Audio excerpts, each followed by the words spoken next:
Alright, so now that we've covered the topic of opportunity cost, we are now prepared to go into absolute advantage and comparative advantage. So absolute advantage is the idea that you are absolutely more efficient at producing a good. So I just put it in I don't like to talk in kind of vague terms, so I just kind of put an example down. Firm 1 has an absolute advantage in the production of good A, of some good, if it can produce more of good A than any other firm given the same amount of inputs. And so the keywords here are more of good A than any other firm given the same amount of inputs. So what this is basically saying is that you produce good A really efficiently. You produce good A efficiently. Now, comparative advantage is a little bit different, and it's more subtle, and it'll probably take a couple examples for you to understand what's really going on. But here's what it is. Firm 1 has a comparative advantage in the production of good A if its opportunity cost of producing good A is lower than any other firm's opportunity cost of producing good A. So what this is really saying is that you are not, it doesn't mean that you're necessarily really good at producing good A, but it means that you give up less. You give up less. So you sacrifice less to produce good A. So these two may seem pretty vague, and we're going to go ahead and get right down to an example so that we can kind of bring it down to earth. So let's say that I can make 1 unit of corn with an hour's labor, or 2 units of wheat in that same hour. On the other hand, you can make 3 units of corn with an hour's labor, or 3 units of wheat within an hour's labor. So the first thing is just who has the absolute advantage in the production of corn. Well, that's pretty simple. We're both using 1 hour's labor. I'm using an hour and you're using an hour. And I can only make 1 unit of corn, whereas you can make 3 units. So since you can make 3 units and I can make 1 unit, you can make more of corn than I can with the same number of inputs. So you do. You have the absolute advantage in producing corn. Now let's go down and see who has the absolute advantage in the production of wheat. Well, in 1 hour's time, in 1 hour's labor, I can produce 2 units of wheat, but you can produce 3. So you can produce more wheat than I can in the same amount of time. You can produce more of this good than I can given the same amount of inputs, the same amount of time. And just for clarity, we're only dealing with one input here. We're only dealing with labor. There are a bunch of other inputs, but we're keeping it simple to start out with. So in this case, you also have the absolute advantage in the production of wheat. You're better at producing wheat than I am, and you're also better at producing corn. But what we're going to see is that I have the comparative advantage in one of these goods, even though you have both absolute advantages. And that's why I went ahead and started with this example. So now we need to answer who has the comparative advantage in the production of corn. And so I just want to go ahead and talk about our opportunity cost before we do anything else. So I'm going to go ahead and talk about for me.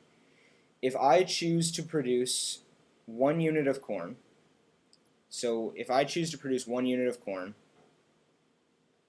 1 unit of corn, that's 1 hour of my time. And in that same hour, I could go ahead and produce 2 units of wheat. 2 units of wheat.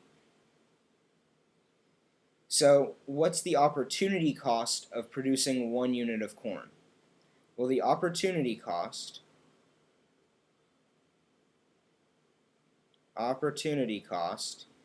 is what I give up. So the opportunity cost of corn for me is these 2 units of wheat. I could be spending my time producing wheat, but instead I'm spending it producing corn. So I give up 2 units of wheat. So 2 wheat. So the opportunity cost of 1 corn is equal to 2 wheat. Now let's go ahead and do for you. If you produce 1 unit of corn, or rather, you know what, let's keep whole numbers. So we're going to go ahead and say that you produce 3 units of corn. So if you produce 3 units of corn, that takes you 1 hour. And that is equal to, in that same hour, you could produce 3 units of wheat. So which is equal to 3 wheat. So it would only take you a third of an hour to produce 1 unit of corn. And in that third of an hour, so 1 corn is equal to a third of an hour, 20 minutes. And that would also be equal to 1 wheat. So your opportunity cost, again, this is you, your opportunity cost of 1 corn is 1 wheat.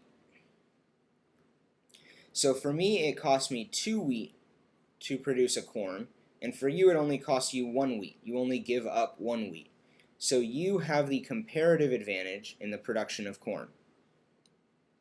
Now let's go do wheat. So for me, I'm going to go ahead and scroll down here. For me, I can produce 2 wheat in an hour. So I have 2 wheat, this is me again, 2 wheat in 1 hour, and I could spend my 1 hour producing corn instead, but I would only make 1 of them, so that's 1 corn. So the opportunity cost of producing 1 wheat, well, 1 wheat takes me a half an hour, so 1 wheat is a half hour, and in that half hour I could only make half of a corn. And so let's imagine that we can go ahead and do a half of a corn. Maybe these units of corn are like pounds of corn, so we make a half pound of corn, or I don't know what corn is measured in actually. But the opportunity cost for me of producing 1 wheat is what I have to give up, this half of a corn. Okay? So now we are going to go ahead and do the same thing for you. So you can produce 3 wheat in 1 hour, 3 wheat in 1 hour, and that's just, I'm just grabbing that from up here, I just scrolled down, so 3 wheat in 1 hour, and in that same time you can do 3 corn.